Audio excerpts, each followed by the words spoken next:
राज्याला विरोधी पक्षनेता नाही, दोन्ही सभागृह, याची फक्त महाराष्ट्र सरकारला नाही तर देशाच्या सरकारला सुद्धा त्या संदर्भात लाज वाटली पाहिजे.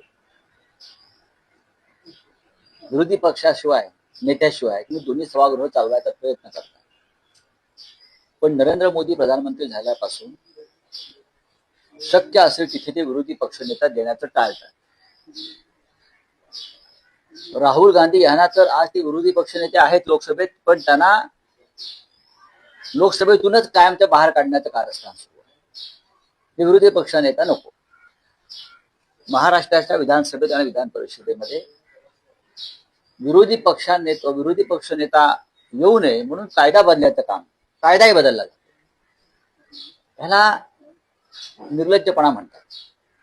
तुम्ही लोकशाही मार्गाने सत्तेवर यायचं, लोकशाही मार्गाने मुख्यमंत्री व्हायचं, मंत्रिमंडळ स्थापन करायचं आणि त्या लोकशाहीत जे विरोधी पक्ष नेत्याला स्थान आहे विधिमंडळात तेवढं टाळून बाकी सगळे उद्योग करायचे.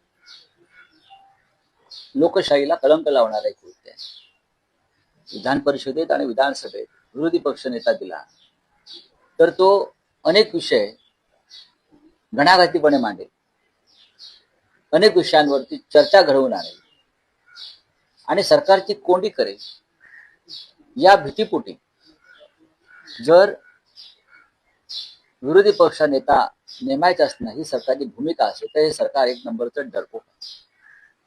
विधानसभेतल्या विरोधी पक्ष नेते पदासाठी भास्कर जाधव यांचं नाव देऊन एक कालखंड लोटला. भास्कर जाधव यांच्या नावावर महाविकास आघाडीने शिक्कामोर्तब केलेलं आहे, पण भास्कर जाधव नको.